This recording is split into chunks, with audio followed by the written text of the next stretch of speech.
2024 সালে দুটো জালিম বাদশাকে, তানাশাহীকে আল্লাহ রাঁধা ভাত খেতে দেয়নি।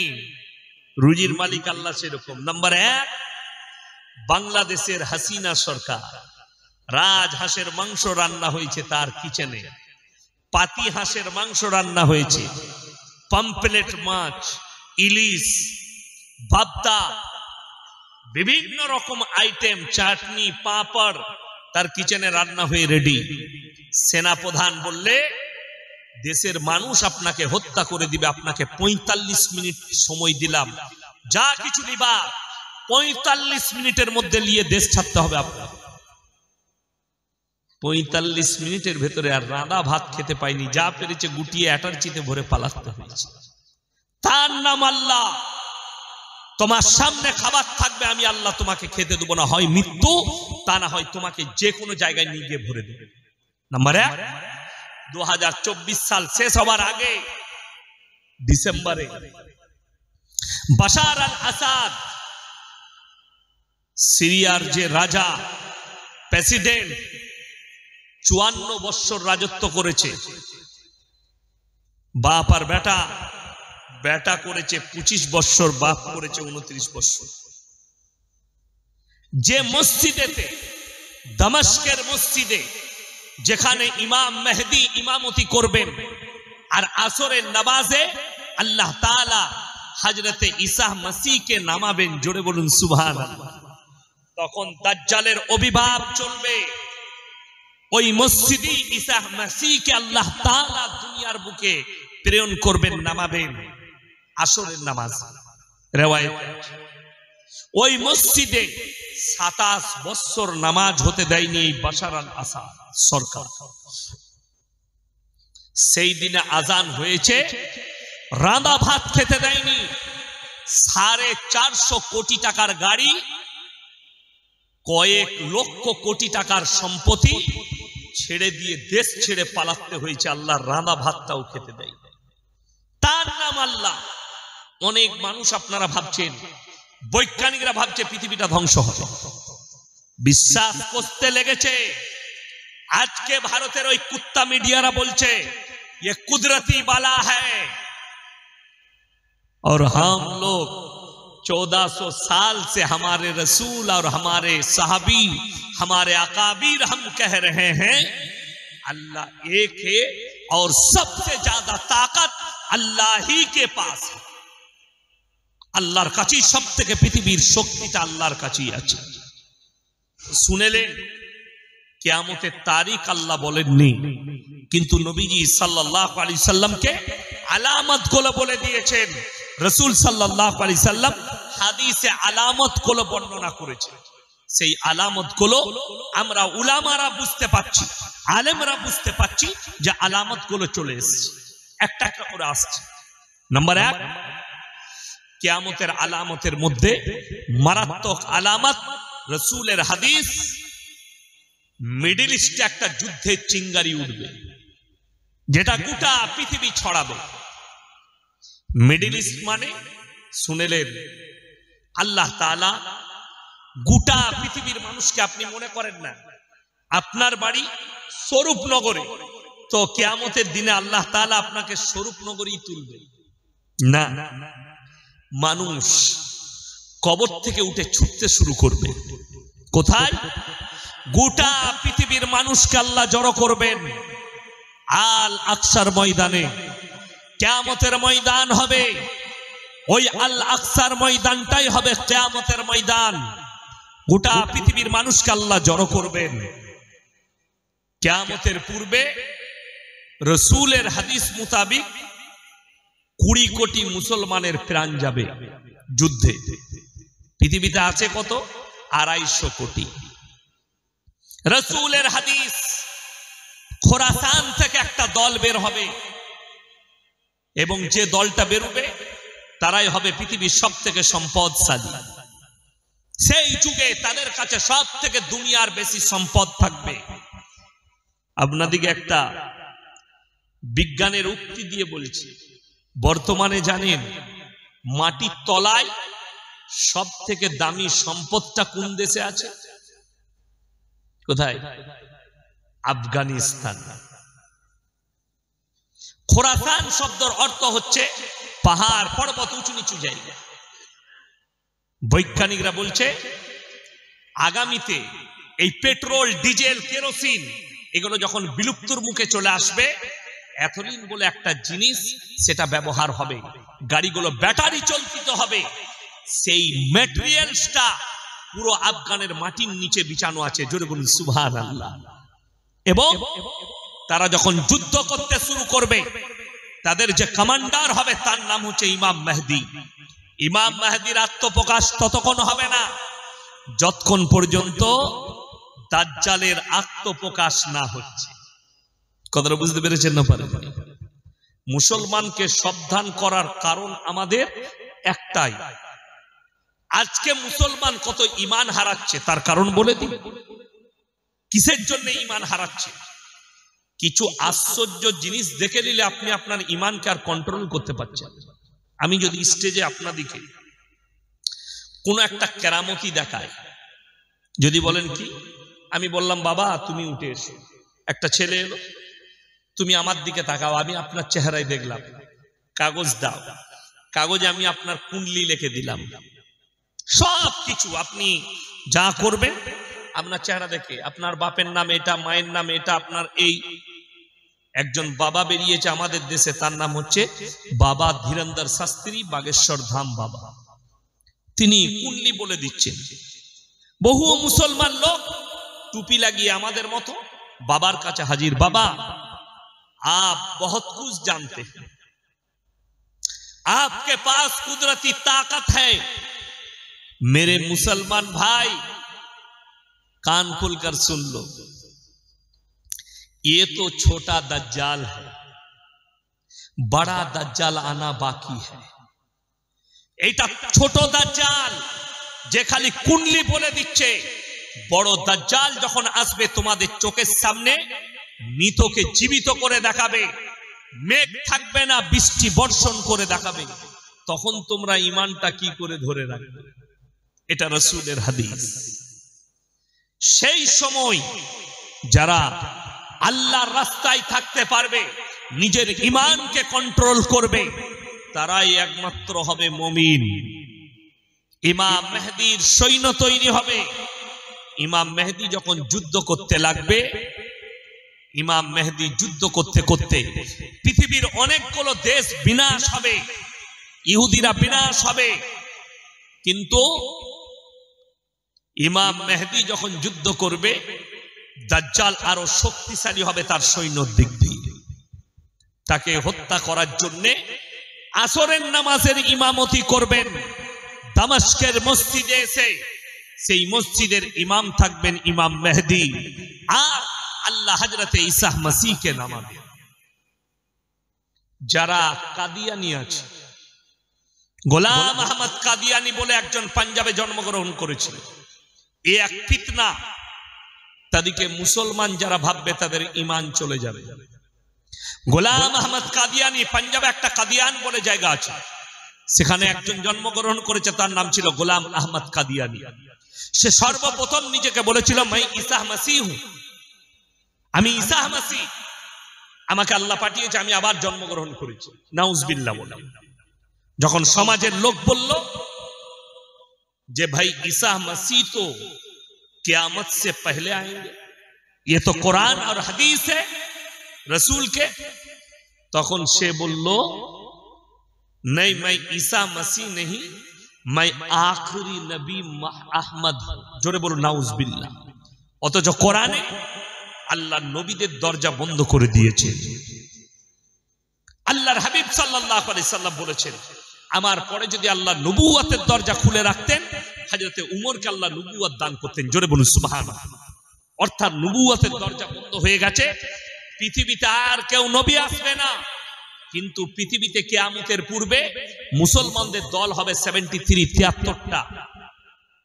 এখন আপনাদের 24 পরগনা থেকে এক ব্যক্তি, ভদ্র মানুষ আমাকে ফোন করেছিলেন, চাকরি করে, বলে হুজুর মোবাইলে, ইউটিউবে, ফেসবুকে অনেক দ্বন্দ্ব দেখছি আলেমদের মধ্যে, তো আপনারা যদি এক জায়গায় বসে এটাকে মিটিয়ে নেন, তাইলে কিন্তু ভালো হবে, আমি আমার বাড়িতে জায়গা করব সব আলেমদের বসার। আমি বললাম তুমি কোরআন হাদিস বিশ্বাস করো? বলে অবশ্যই আফসোস, আমি তো নামাজি 5 ওয়াক্তের। আমি বললাম কিন্তু কোরআন হাদিসের প্রতি জ্ঞান আপনার নেই। বলে কেন হুজুর? আমি বললাম রাসূলের হাদিস সত্য না মিথ্যা? বলে সত্য। আমি বললাম রাসূলের সহিহ হাদিসের মধ্যে আছে নবী আকরাম সাল্লাল্লাহু আলাইহি সাল্লাম বললেন কিয়ামতের পূর্বে আমার উম্মতি 73টা ফিরকায় বিভক্ত হয়ে পড়বে, আর এই 73টা দল হবে, তবে কিয়ামত হবে। অনেক এখন আপনারা কিছুই ফিরকা দেখেননি। হে আমার যুবক, তোমরা কিছুই দেখোনি, এখন থেকেই তোমাদের ঈমান ধ্বংস হয়ে বসে আছে। আমাদের বাচ্চা চাচাদিকে দেখতে পাচ্ছেন দাড়ি টুপিওয়ালা, এরা কালকে মারা যাবে, কালকে চলে যাবে, আমরা চলে যাব। তোমরা ফেরে পড়বে, এতগুলো দল এসে তোমার সামনে দাঁড়াবে, তুমি আর লাইন খুঁজে পাবে না কোন লাইনে গিয়ে দাঁড়াবে। ইমাম মেহদি শেষকালে সে দাবি করলো मैं आखिरी नबी मोहम्मद। तो শাহ আতাউল্লাহ বুখারী রাহমাতুল্লাহ আলাইহির নাম শুনেছেন না শুনেননি বাবা? শুনেছেন। তিনার সঙ্গে তিনার কিতাবে লেখা আছে স্বপনে যুদ্ধ হয়েছে। কার? দেখা দেখি নয়, স্বপনে যুদ্ধ। কার? গোলাম আহমদ কাদিয়ানী। যুদ্ধটা কিসের? ভাষার, মুনাজারা, তর্ক। तो स्वपने शाह अताउल्लाह बुखारी रहमतुल्लाह अलैह बोलছে कि तुम मोहम्मद कैसे बने, तुम तो गुलाम अहमद हो। बोले गुलाम हमारे माँ बाप ने गलती से लगा दिया, असल में मैं अहमद हूं। शाह अताउल्लाह बुखारी रहमतुल्लाह अलैह बोलें मैं अल्लाह बोल रहा हूं, तू हरगिज नबी नहीं, तू शैतान है। बोले तुम तो अताउल्लाह हो, आता है तुम्हारे नाम के आगे। बोले आता तो हमारे माँ बाप ने गलती से लगा दिया, असल में मैं अल्लाह बोल रहा हूं। এটা কিন্তু তর্ক, উনি নিজেকে আল্লাহ বলতে চান না, তর্কের মাধ্যমে তাকে হারিয়েছে। গোলাম আহমদ কাদিয়ানীর বেটা তার বাপের জীবনী লিখতে গিয়ে লিখেছে আমার আব্বা এত ভদ্র ছিল, এত নম্র বিনয়ী ছিল, পাগড়ি মনে করে আমার মায়ের ছায়াটা ফজরের সময় মাথায় লেপটিয়ে মসজিদে চলে গেছে। আচ্ছা, কোন নবীর জন্য সাহাবীর জন্য শুনেছেন যে বইয়ের ছায়াটা মাথায় লেপটিয়ে মসজিদে গেছে? কথা বলে না? না, ওটাকে পাগল বলা যায়, পাগল। এই গোলাম আহমদীর কাদিয়ানী দল বর্তমানে বিস্তার করেছে 24 পরগনায়, বর্তমানে বিস্তার করেছে পশ্চিম বাংলার বিভিন্ন জায়গায়। এদের হেডকোয়ার্টার হচ্ছে লন্ডন।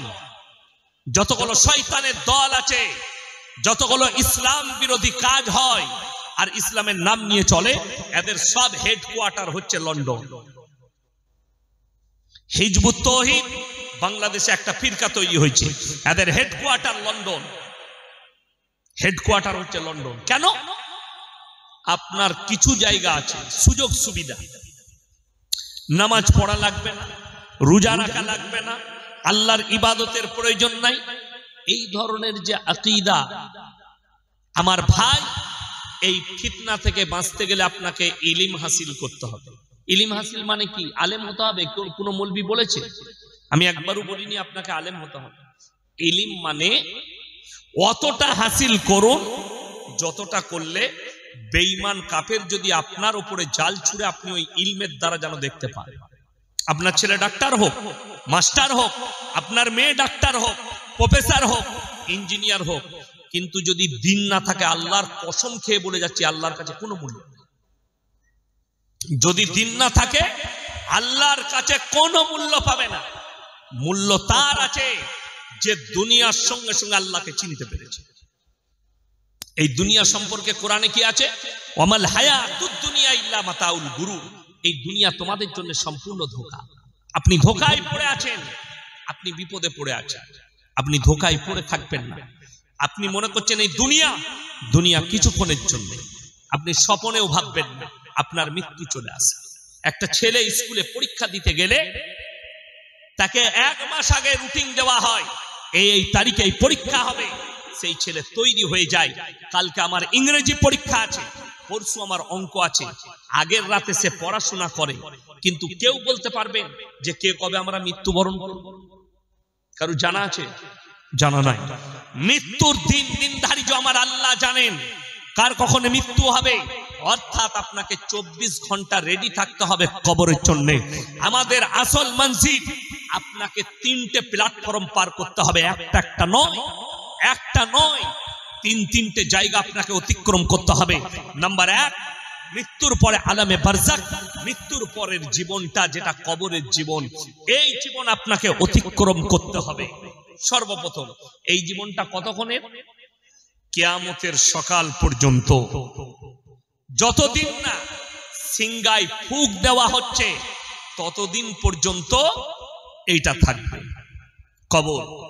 এটা কেটে গেল, তারপরে শুনেলেন কিয়ামতের ময়দান, বিচারের দিবস। আর আপনি ভাববেন না বিচারের দিবসটা আল্লাহ তাআলা এত মানুষের বিচার কিভাবে করবেন, আল্লাহ কোরআনে ক্লিয়ার করে দিয়েছেন। যারা হাতের পাপ করছেন, যারা মুখের পাপ করছেন, যারা নফসের পাপ করছেন, যারা পায়ের দ্বারা পাপ করছেন, যারা মনে করছেন আমাদের কি এই খুঁটিনাটি আল্লাহর কাছে ধরা পড়বে, আল্লাহ তাআলা তো বিচারের সিস্টেমেটিক্যাল বলে দিয়েছেন। নাম্বার 1 সূরা ইয়াসিন, আল ইয়াউমা নাখতিমু আলা আফওয়াহিহিম ওয়া তুকাল্লিমুনা আইদিহিম ওয়া তাশহাদু আরজুলুহুম বিমা কানু ইয়াকসিবুন। হে আমার বিশ্বনবী, পৃথিবীর মানুষকে বলো আমি কিয়ামতের দিনে তাদের জবানগুলো সিলাই করে দেব, তাদের হাত কথা বলবে, তাদের চোখ কথা বলবে, তাদের ঠোঁট কথা বলবে, তাদের অঙ্গ প্রত্যঙ্গকে আমি আল্লাহ কথা বলার যোগ্যতা দান করব, তারা সাক্ষী দেবে আর তোমার পাপ লুকাবে না। অপর জায়গায় আল্লাহ বললেন আমি যখন হিসাব নেব আমার বান্দা বান্দির কাছে, ইকরা কিতাবাক কাফা বিনাফসিকা আল-ইয়াউমা আলাইকা হাসিবা, আমি আল্লাহ যখন হিসাব নেব আমি তাদের হাতে আমলনামা ধরিয়ে দেব। ইকরা কিতাবাক, তোমরা নিজের হিসাব নিজের মুখে দাও। কাফা বিনাফসিকা আল-ইয়াউমা আলাইকা হাসিবা, তোমরা নিজের মুখে দাও, তোমরা পড়ে শোনাও, হাতে আমলনামা দেয়া হয়, তুমি পড়ো আপনি কোন জায়গায়, কত মিনিটে, কত সেকেন্ডে আপনি পাপ করেছেন, সব পাই টু পাই লেখা থাকবে। আর লেখার দায়িত্ব আল্লাহ কাদিকে দিয়েছেন 2 জন ফেরেশতা, কিরামান কাতিবিনা ইয়ালামুনা মা তাফআলুন। আমি প্রত্যেকটা নারী পুরুষের কাছে 2 জন ফেরেশতা নিযুক্ত করেছি, ডান দিক আর বাঁ দিক। তারা তোমাদের লিপিবদ্ধ করে রাখছে, ওই আমলনামাগুলো হাতে ধরানো হবে, আপনি আর অস্বীকার করতে পারবেন না, পাই টু পাই। আপনি কি করে অস্বীকার করবেন, এই চিন্তা ধারালেন। তারপরে কবরের জন্য তৈরি হন, আজ থেকে ইস্তেগফার করে নেন, আল্লাহ আমার জীবনে যত পাপ হয়েছে তুমি সব মিটিয়ে দাও। বেঈমান কাফেররা ঠান্ডা মাথায় আপনার দ্বারা জিনা করাচ্ছে, আপনার দ্বারা খারাপ কাজ করাচ্ছে, তা না হলে ভেবে নেন আমার যারা বাপের বয়সী আছেন, যারা আমার বাপ চাচার বয়সী আছেন, তাদেরকে অনুরোধ করে বলছে আপনি ভেবে দেখুন, আজকে যুবকরা 3 দিন নামাজ পড়ে আর বলে আমরা হাদিস জেনে গেছি, আমরা আগে জান্নাতে যাব। আরে বোকা, কোরআনকে জিজ্ঞেস কর তুই কেমন করে আগে জান্নাতে যেতে পারিস। আর কোরআন বলছে সাবিকুনা সাবিকুনা উলাইকাল মুকাররাবুন ফি জান্নাতিন নাঈম সুল্লাতুম মিনাল আউয়ালিন ওয়া কালিলুম মিনাল আখিরিন। তোমাদের মধ্যে থেকে তোমাদের পূর্ববর্তীরা আগে জান্নাতে প্রবেশ করবে, আর তোমাদের মধ্যে থেকে অল্প সংখ্যক তাদের মধ্যে থেকে বেশি সংখ্যক। তার কারণ একটাই, আজ মানুষ নামাজ পড়ছে লোক দেখানোর জন্য, অথচ তারা পাপেতে লিপ্ত। আজকে মানুষ, আমাদের যুবক, হায়রে যুবক, তুমি নিজেকে মুমিন বলে দাবি করছো, কিন্তু তুমি মুমিন নও, মিথ্যা দাবি করছো। তুমি তোমার বাপ চাচাদের আখলাক দেখে লাও আর তোমার আখলাক দেখে লাও। তারা পাপ করতে ভয় করত। আগেকার যুগে আমি ছোটবেলায় আমাদের গ্রামের সব থেকে সম্ভ্রান্ত পরিবার আমার এলাকা, আমার গ্রামে জব্বর মন্ডল সাহেব, মরহুম হাজী জব্বর মন্ডল, অনেকদিন আগে মারা গেছে, আমি তখন ছোট ছেলে। ওনাদের পরিবার রাইস মিল, 4খানা রাইস মিল ওনাদের পরিবার,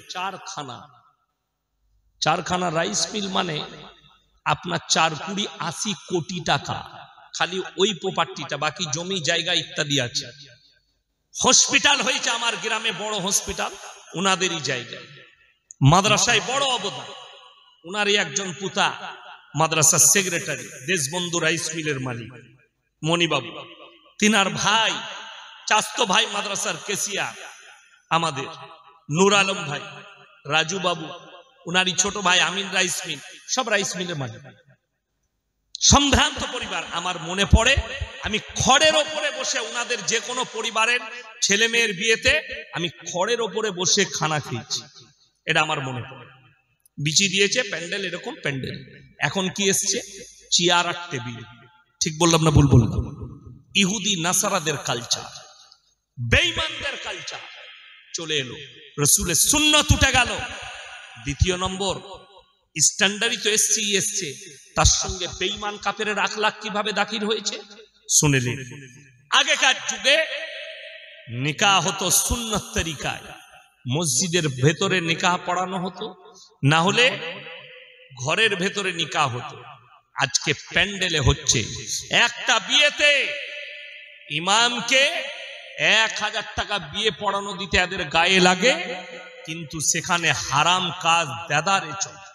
গান বাজনা, আপনাদের দিকে মনে হয় গান বাজনা হয় না বিয়েতে? হয়? কথা বলে না এরা? হয়? হ্যাঁ না না বলুন। হয় না? মাশাআল্লাহ, জীবনে করবেন না। বহু জায়গায়, মুর্শিদাবাদে দেখছি, আমার বর্ধমানে দেখছি, মুসলিমদের বিয়ে, সেখানে গান বাজনা কি করে হবে? কেন হবে? সুন্নত তরিকায়। আলেম উলামাকে জিজ্ঞেস করুন, রাসূলের জামানায় মসজিদের ভেতরে নিকাহ হয়েছে, মসজিদের ভেতরে নিকাহ। আর আজকে নিকাহগুলো হচ্ছে প্যান্ডেলের ভেতরে, নারী পুরুষ একসাথে বসে খানা খাচ্ছে। ইসলাম বিরোধী কাজ। আজকে আপনার কাছে পর্দার কোনো মূল্যই নাই। আপনি মুখেতে বলেন ইসলামে পর্দা করা ফরজ, কিন্তু আপনার কাছে পর্দার মূল্য নাই। একটা চকলেটের মূল্য আপনার কাছে আছে, কিন্তু আপনার বিটি, আপনার বিবির, আপনার বোনের মূল্য আপনার কাছে। একটা 1 টাকা দামি চকলেট কেউ যদি খুলে বাজারে প্লেটে রেখে বিক্রি করে, আপনি আর কিনবেন না। এটাই ময়লা বসেছে, এটাই ধুলো পড়েছে, এটাই মাছি বসেছে, এই চকলেট আর কিনবো না। কেউ কিনবে খুলে বিক্রি করলে চকলেট? এই 1 টাকা চকলেট প্যাকেট থেকে বার করে দিলে আর মূল্য আপনার কাছে কমে গেল। অথচ আল্লাহ কোরআনে এবং রাসূল আকরাম সাল্লাল্লাহু আলাইহি সাল্লামে এত মর্যাদা দিয়েছে একটা নারীকে, আপনার কাছে আপনার বিটির ইজ্জত চকলেটের থেকেও খারাপ। একটা চকলেটের ইজ্জত আপনার কাছে আছে, কিন্তু আপনার কাছে আপনার বিটির ইজ্জত নাই। তার কারণেই তো বিটিটাকে বেপর্দা করে রাস্তায় বার করে দিয়েছেন। আপনার কাছে আপনার বিবির ইজ্জত নাই, কিন্তু একটা চকলেটের ইজ্জত আছে। একটা কলা কেউ যদি স্বরূপনগর বাজারে শিলে বিক্রি করে, আপনি আর কিনবেন না। কেন? মাছি বসেছে, ময়লা বসে গেছে, এটা আর কিনবো না। আপনার ময়লা পড়ে যাওয়ার কারণে আপনি একটা কলা কিনবেন না, তার ইজ্জত নষ্ট হয়ে গেল। হে মুসলমান, তোমার বিবির ইজ্জত আল্লাহ কতটা দিয়েছে। রাসূল আকরাম সাল্লাল্লাহু আলাইহি সাল্লাম রাস্তা দিয়ে পেরিয়ে যাচ্ছে, আর একজন মুশরিকের বিটি, হাতেম তায়ের বিটি, বিনা উন্নায়, গায়ে কাপড় নেই, পেরিয়ে যাচ্ছে। নবীজি নিজের মাথার পাগড়িটা খুলে তার মাথায় চাপিয়ে দিলেন। সাহাবীরা বললেন, ইয়া রাসূলুল্লাহ, এটা মুশরিকের বিটি। নবীজি ধমক দিলেন, আমি মেয়েদের মাথা ঢাকতে এসেছি, খুলতে আসিনি। নবীজির এই ধমকে চুপ করে গেল। আজকে আপনি বেঈমান কাফেরের পরবটাকে নিজের করে নিয়েছেন। তা না হলে মুসলমান কখনো উপেক্ষা করে আলেমদের 25শে ডিসেম্বর পালন করে, 1 জানুয়ারি ফিস্ট করে? কারা করছে? মুসলিমদের যুবক। আপনার জানা নাই, পশ্চিম বাংলায় সব থেকে বেশি ফিস্ট করছে মুসলিমদের যুবক। মদের বোতল আর খানা, এই ফিস্ট করা কাদের আখলাক? ইহুদি নাসারাদের কালচার। আর কোরআনে আছে গায়রিল মাগযুবি আলাইহিম ওয়ালাদ-দাল্লিন। মাগযুম মানে ইহুদি, দল্লিন মানে নাসারা। এই দুটো দলই পদভ্রষ্ট, আর এদের যারা অনুসারী হবে তারাও পদভ্রষ্ট, তারাও পদভ্রষ্ট হয়ে যাবে। আপনার জানাই নেই এটা। আপনি যেটাকে ভাবছেন ওটা ভুল ভাবছেন। আপনি মনে করছেন এটা মডেলিং এর যুগ। আমার কাছে আল্লাহর কসম খেয়ে বলে যাচ্ছি, ইসলাম মডেলিং ছিল, আছে, আর কিয়ামতের সকাল পর্যন্ত থাকবে। যেগুলোকে দেখছেন রাসূলের হাদিস শুনে যান, আখরি জামানায় বর্বরতার যুগের পাপগুলো মডেলিং হয়ে ফিরে আসবে। আজকে নগ্নতা আপনার কাছে মডেলিং। একটা মেয়ে ন্যাংটো ঘুরে বেড়াচ্ছে, অবাক লাগে এই দেশের আইনের জন্য। কোনো মেয়ে যদি বোরকা পরে স্কুলে যায়, কলেজে যায়, তাকে কোর্টেতে কেস লড়তে হয় আমাদের দেশে। আর একটা মেয়ে ন্যাংটো ঘুরে বেড়ালে সে প্রশংসা কুড়ায়, মেয়েটাকে নাইস, বিউটিফুল, দারুণ লাগছে। এই মেয়েকে ন্যাংটো হবার জন্য তাকে কোর্টে যেতে হয় না। এইটা হচ্ছে হিন্দুস্তান। আপনি বুঝতে পারেন না, আপনি বলছেন এটা মডেলিং এর যুগ। যদি অল্প পোশাক পরাটা মডেলিং হয়, স্বরূপনগরের সব থেকে দামি মডেলিং হচ্ছে কুত্তাগুলো, যারা কোনো পোশাকই পরে না। তাদের থেকে বড় মডেলিং কেউ নেই। তারা তো জীবনে কোনো পোশাকই পরে না, ছোট পোশাক পরাটা। অথচ নারীর জন্য আল্লাহ তাআলা মায়েদের জন্য বললেন, ওয়াদরিব খুমুরিহিন্না আলা জুনুবিহিন, হে নারী তুমি পর্দা নির্ধারিত করো, তোমরা কোনোদিন ধর্ষিতা হবে না, লাঞ্ছিত হবে না। এটা ইসলাম, এটা কোরআন। আমার ভাই, আপনাদেরকে অনুরোধ করে বলছি, সবাই দিনটাকে বুঝান, নিজের পরিবারকে, বড় বড় আলেমের লেখা তরবিয়তের বই নিজের পরিবারকে দিন। কিয়ামত আপনার দোরগোড়ায় পৌঁছে গেছে। ঠান্ডা মাথায় তারা জিনা করাচ্ছে আপনার আমার ছেলে মেয়েকে, আপনি বুঝতেই পারেন। ঠান্ডা মাথায় কিভাবে তারা নাম রেখেছে 14ই ফেব্রুয়ারি ভ্যালেন্টাইন ডে, কাজ হচ্ছে জিনা করা। তারা নাম রেখেছে কিস ডে, কাজ হচ্ছে জিনা করা। তারা নাম রেখেছে রোজ ডে, কাজ হচ্ছে জিনা করা। তারা নাম রেখেছে চকলেট ডে, কাজ হচ্ছে জিনা করা। তারা জিনার রাস্তাটাকে পরিষ্কার করছে বিভিন্ন রকম নাম দিয়ে। আপনার ছেলে মেয়ে মার্চের পরে এপ্রিল আসবে, 1 এপ্রিল, এপ্রিল ফুল পালন করে স্কুল কলেজের ছেলে মেয়ে। করে না? করে না? আমরাও করি। তোমাকে বলে যাচ্ছে, হে যুবক যুবতী, স্কুলে যাও, তোমার হেডমাস্টারকে বলো যে স্যার এপ্রিল ফুল তো পালন করছি, এর ইতিহাসটা একবার বলি। তোমার হেডমাস্টারের বাপের হিম্মত নাই যে ইতিহাসটা বলি। তোমার প্রফেসরকে জিজ্ঞেস করো, কলেজের প্রিন্সিপালকে, স্যার মাইকে দাঁড়িয়ে একবার এপ্রিল ফুলের ইতিহাসটা বলুন। তার বাপের হিম্মত নাই। বলি, যদিও বলতে চাই মিথ্যা কথা বলবো। কেন? এই এপ্রিল ফুলটা শুরু হয়েছে মুসলমানদের রক্তর হুলি খেলা দিয়ে। দেশটার নাম স্পেন। ওই স্পেনটা কোনো ইহুদি নাসারা খ্রিস্টানদের দেশ ছিল না, ওটা মুসলিম রাষ্ট্র ছিল। আজও পর্যন্ত ওই দেশে মাদ্রাসা, মসজিদ গুলো মদের বার আর দেহ ব্যবসার আড্ডা করে রাখা হয়েছে। কেন? মুসলমানদের ব্যর্থতার কারণে। আপনি মসজিদ বানাচ্ছেন হাজার হাজার টাকা দিয়ে। ভারতের মুসলমানদের অসুবিধা কি জানেন? টাকা চাইলে আপনারা টাকা কম দেন না। আমরা মাদ্রাসা মসজিদের লেগে টাকা চাই, কমের লোক হাজার হাজার টাকা দেয়, লাখ লাখ টাকা দেয়, কিন্তু দুঃখের বিষয় নামাজ পড়তে যাবে না। এই মনে করেছে আমি টাকা দিলাম আল্লাহর ঘরে, জান্নাত আমার রেডি, আমার আর কোনো দায়িত্ব নাই। কিন্তু আমি বলছি টাকা দিবার প্রয়োজন নাই, তুমি মসজিদ আসা ছাড়ো। মসজিদ আপনারা ইমানদারির সঙ্গে বলুন, আপনার মসজিদে, আরে এই গ্রামের লোক ভাগ্যবান। আমি শুনছিলাম আপনাদের ইমাম সাহেব মনে হয় কিরাত পড়ছিলেন, তাই তো?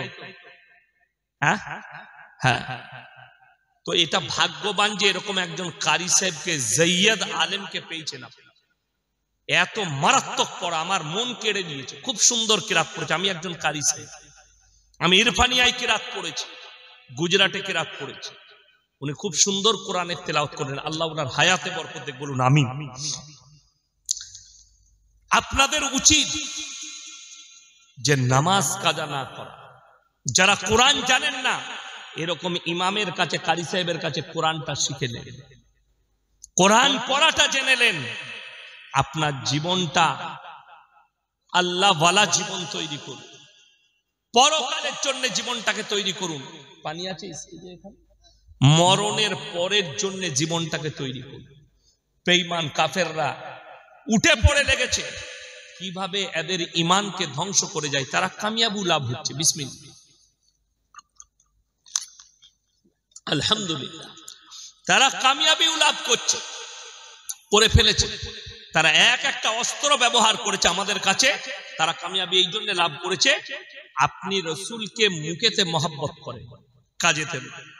আপনাকে গোটা 24 পরগনায় দেখিয়ে দেব, গোটা পশ্চিম বাংলায় দেখিয়ে দেব। মুখেতে বলছে দাদা হুজুর পীর কেবলা রহমতুল্লাহ আলাইকে ভালোবাসি, কিন্তু হারাম করে এক ওয়াক্তের নামাজ পড়ে। ঠিক বললাম না ভুল বললাম? আরে দাদা হুজুরের জীবনীটা খুলে দেয়, ওইটা বাস্তবায়িত কর। খাজা বাবাকে ভালোবাসি, হারাম করে এক ওয়াক্তের নামাজ পড়ে। দাদা হুজুর পীর কেবলা রহমতুল্লাহ আলাইহি ওসিয়তনামায় লেখা আছে মাজারে মেয়েদের যাওয়া হারাম, অথচ 24 পরগনার লোক বাস ভাড়া করে বউকে বিটিকে সাথে করে নিয়ে খাজা বাবার মাজারে সিজদা করে আসছে। তোর থেকে বড় দাদা হুজুরের দুশ্মন আর কেউ হতে পারে? মুখেতে বলা সহজ, আমল করাটা বড় কঠিন। অথচ মাজারে সিজদা দেওয়া হারাম। আজও পর্যন্ত ফুরফুরাই নো এন্ট্রি হয়ে আছে নারীদের। 21, 22, 23 3 দিন হয় না ইসালে সওয়াব। মেয়েরা যেতে পায়, মেরে বার করে দিবে আপনাকে মেয়েদিকে নিয়ে গেলে। নিষেধাজ্ঞা আছে। কেন? ওটা দাদা হুজুর পীর কেবলা রহমতুল্লাহ আলাইহির ওসিয়ত, তিনি লিখে গেছেন। আর এটা যেদিনে অপেক্ষা করে নারীরা প্রবেশ করবে, জেনে রেখে দিবেন সেই যুগে যে আওলাদরাই থাকুক তারা বদ্দিন হয়ে গেছে এবং দিন থেকে সরে গেছে। যদি কোনো বাপের বেটা মৌলবীর হিম্মত থাকে আমার সঙ্গে টক্কর নিবে, আমি এটা জায়েজ বলে যাচ্ছি। শুধু তাই নয়, গোটা পশ্চিম বাংলার যতগুলো বেরেলভিদের হুজুর আছে, আহমদ রাজা বেরেলভি, ফতোয়ায়ে রিজবিয়া, তার মধ্যে লিখে গেছে মেয়েদের মাজারে যাওয়া তো দূরের কথা, নিয়ত করাটাও হারাম। হাজী সাহেব কেউ থাকলে হাত তুলে এখানে। হাজী সাহেব কেউ আছে? কেউ আছে? নেই। আপনার এলাকায় থাকলে জিজ্ঞেস করবেন, মক্কা থেকে মদিনা 470 কিলোমিটার রাস্তা, একটাও মাজার নেই। ওহুদের প্রান্তরে 70 জন সাহাবীর কবর যুদ্ধের ময়দানে শহীদ হয়েছেন, লোহার ব্যারিকেড দিয়ে ঘেরা আছে, সেখানে একজন সাহাবী শুয়ে আছেন, তিনি হচ্ছেন নবীজির চাচাজান হযরত আমির হামজা রাদিয়াল্লাহু তাআলা। যুদ্ধের ময়দানে বুকটাকে চিড়ে কালিজা থট্টা বার করে চিবিয়েছে, তারপরেও তিনাদের কারো মাজার নাই। আমার বাড়ি থেকে আপনাদের এখানে 24 পরগনা 183 কিলোমিটার রাস্তা, আপনার গ্রাম পর্যন্ত 183,000-এর বেশি, যেখানে শিরকের কাজ হচ্ছে। চাদর চড়ানো, সিজদা করা, বুজুর্গানে দ্বীন আর আলেমদের কবর জিয়ারত করতে পারেন, বাপ দাদর কবর জিয়ারত করুন, কোনো অসুবিধা নেই। কিন্তু আল্লাহ ছাড়া ভালো মন্দ কারুর কাছে চাওয়া যাবে? যাবে না। আল্লাহ ছাড়া ভালো মন্দের মালিক কেউ নেই। যারা মাজারে গিয়ে চায়, যারা গাছতলায় গিয়ে চায়, একটা অমুসলিম ভাই খালি মাটির পুতুল তৈরি করে তার কাছে সিজদা করছে, তার কাছে ভালো মন্দ চায়, তার উপাসনা করে, আমাদের মুসলিম সমাজের আলেমরা আমরা বলি এটা শিরকের কাজ। অথচ আমি আপনাকে দেখিয়ে দেব এই 24 পরগনায়, এই পশ্চিম বাংলায়, এই বিহারে, এই বাংলাদেশে গাছতলায় ঘোড়া রেখে চাদর টাঙ্গিয়ে মানুষ সিজদা করছে, মাটির ঘোড়া রেখেছে সিজদা করছে। সেইখানে ভালো মন্দ চাইছে, একটা বেকা গাছ, শেওড়া গাছ, তার তলায় গিয়ে বলছে এখানে বুড়ো পীর সাহেব আছে, আমাকে ভালো মন্দ দেন। কোরআন যাদের বাড়িতে মানে কোরআন আছে, আমাকে গালি দেওয়ার আগে খুলবেন। 17 পারা একবারই শেষ পৃষ্ঠা। কোন পারা বললাম? 17 পারা শেষ পৃষ্ঠা। আমার মনে হয় ইমাম সাহেব ওই রুকুটাই পড়ছিলেন, তাই না? ইয়া আইয়ুহান নাসু যুরিবা মাসালুন ফাসতামিউ ইন্নাল লাযীনা তাদউনা মিন দুনিল্লাহি লা ইয়াখলুকু যুবাবান ওয়ালা বিজতামাউ লা ওয়া ইয়াসলুবুহুমুদ যুবাবু শাইয়ান লা ইস্তানকিদুহু মিন। হে বিশ্ববাসী, তোমরা আল্লাহ ব্যতীত যার কাছে ভালো মন্দ চাও, তাকে একবার জিজ্ঞেস করে দেখো, সে একটা মাছি পর্যন্ত সৃষ্টি করতে পারে। মাছি সৃষ্টি অনেক দূরের কথা। মাছি যদি তাদের কাছ থেকে কোনো জিনিস ছিনিয়ে নিয়ে যায়, সেটা উদ্ধার করার মতো ক্ষমতা নেই। কেন? তারা হচ্ছে শক্তিহীন, আর আমি আল্লাহ হচ্ছি শক্তিশালী। জোরে বলুন সুবহানাল্লাহ। আপনি কার কাছে চাইছেন? তার নিজস্ব ক্ষমতা নেই। এই কারণেই ইব্রাহিম আলাইহিস সালাতু ওয়াস সালামের আব্বাজানের তিনটে কাজ ছিল। কটা কাজ? তিনটে। মূর্তি তৈরি করা, মূর্তি বিক্রি করা এবং তার উপাসনা করা। ইব্রাহিম নবী দাউদ দিলেন নিজের আব্বাজানকে কি বলে? ইসকালা লিয়াবিহি ইয়া আবাতি লিমা তাবুদু মা লা ইয়াসমাউ ওয়া লা ইউবসিরু ওয়া লা ইউগনি আনকা শাইয়া।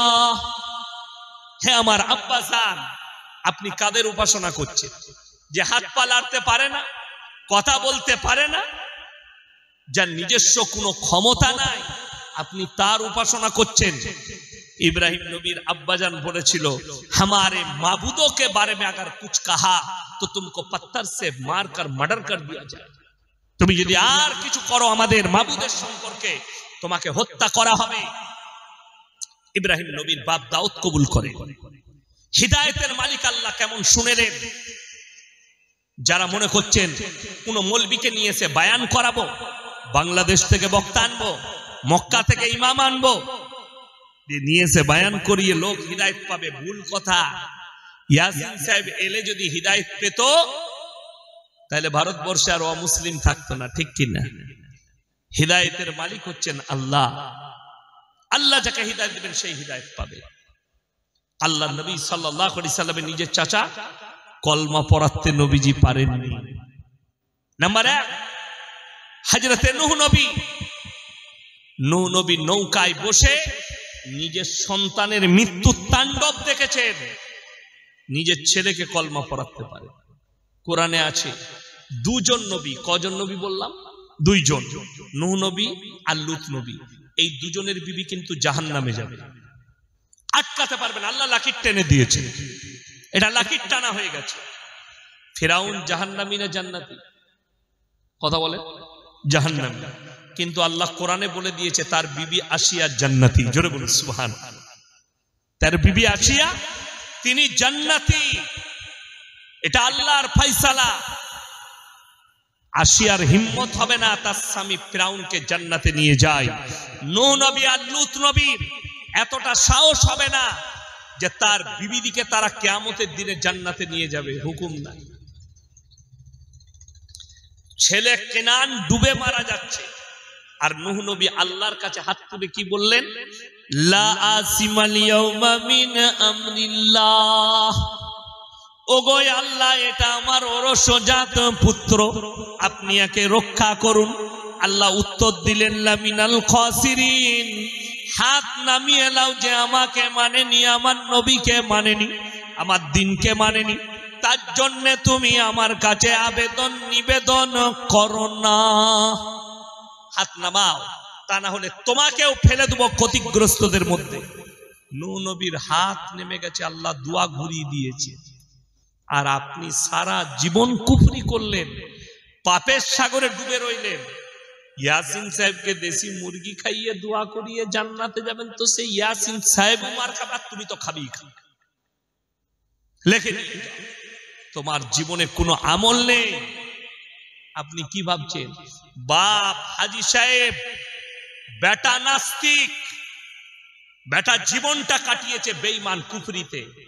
আমি চ্যালেঞ্জ ছুড়ে বলে গেলাম, সেই হাজি সাহেবের হিম্মত নাই যে দোয়া করে তার বেটাকে জান্নাতে দেবে, কোন উপায়। আজকে আমাদের সমাজের অবস্থা কত খারাপ। সবাই নিয়ত করুন আমাদের সন্তান দিকে দ্বীনি শিক্ষা দেবো, জোরে বলুন ইনশাআল্লাহ। ওই ব্যক্তিটা সব থেকে বড় ভাগ্যবান যে মরে যাওয়ার পরে একটা দুনিয়াতে নেক সন্তান রেখে গেল। সেই সন্তান বাপ মরে যাওয়ার পরে যেন তার জানাজাটা পড়াবার ক্ষমতা রাখে, বাপের কবর জিয়ারত করতে যেন পারে, বাপের জন্য যেন দোয়া করতে পারে। আরে আমাদের দেশে লোক মরে গেলে তো সকালবেলায় ফজরের পরে হারামখোর মসজিদের গেটে দাঁড়িয়ে আছে, হুজুর কি হলো? আমার বাপের কবর জিয়ারত করতে হবে। তুই আমি হারামখোর, আর বলছে আমি মুসলমান, জান্নাতে যাবে। আরে বাপের কবর জিয়ারত করতে পারো না, এর থেকে দুঃখ আর কি আছে? আর হাদিসে আছে কোন সন্তান যদি বাপের কবরের পাশে দাঁড়িয়ে হাত দুটো তুলে বলে, আল্লাহ এটা আমার আব্বা দুনিয়া থেকে চলে গেছে, আল্লাহ আমি ফজরের নামাজ পড়ে তোমার কাছে হাত তুলেছি, রিওয়ায়েতে আছে চোখের পানিটা গালে গড়ানোর আগে আল্লাহর বারগাহে কবুল হয়ে যাবে। জোরে বলুন সুবহানাল্লাহ। অথচ আপনি দোয়া করতে জানেন। বাপ মরে গেলে কি করতে হয় এটা আপনি নিজের মতো করে চলছেন, আমাদের বাপ দাদার আমল থেকে চলে আসছে, আপনি করে যাচ্ছেন। হযরতে নূহ নবী তার বিবিকে বলার পরে তার সন্তান বলেছিল আমরা বাপ দাদার আমলে টিকে থাকব। বড় কষ্ট লাগে, তারা ফিরে আসে সহিটা জানার পরে, আল্লাহকে চিনাবার পরেও তারা আল্লাহকে চিনতে পারে। আমাদের বাপ দাদার আমল থেকে চলে আসছে, লোক মরে গেলে গরু জবাই করে খানা করে। আমাদের দেশে তো যার ঘরে লোক মরছে তার ঘরে খানা হয় না? হয় না? আপনাদের দেশে কি হয়? যার ঘরে লোক মরছে তার ঘরে খানা হয় না? হয় না? হাদিস কোরআন ঘেটে দেখলেন, যার বাড়িতে মাইয়াত হয়েছে তার বাড়িতে খানা রান্না করা জায়েজ নাই শরীয়তে। রাসূলের হাদিস, যার বাড়িতে মাইয়াত হয়েছে তার বাড়িতে 3 দিন চুলা জ্বলতে দিও না, এটা প্রতিবেশীর হক, তার প্রতিবেশীরা তাকে খানা খাওয়া। মেহমান আসবে তাদের দায়িত্বটাও প্রতিবেশী।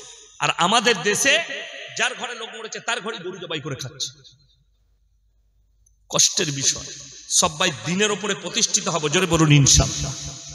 আল্লাহ ভাল দিয়েছে পৃথিবীর মধ্যে দুটো জায়গা সব থেকে দামি জায়গা। কটা বললাম?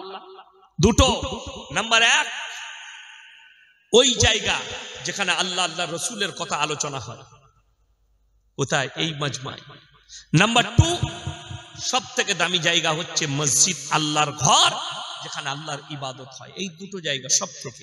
আর পৃথিবীতে আল্লাহ তাআলা কোরআনে বললেন 3টে ব্যক্তি যদি তোমাদের কাছে কোনোদিন হাত পাতে তাদের হাতকে জীবনে ফিরিও না। নাম্বার 1 ওয়া আতিদাল কুরবা, তোমার কাছের গরীব যদি তোমার কাছে হাত পাতে তাদের হাতকে জীবনে ফিরিও না।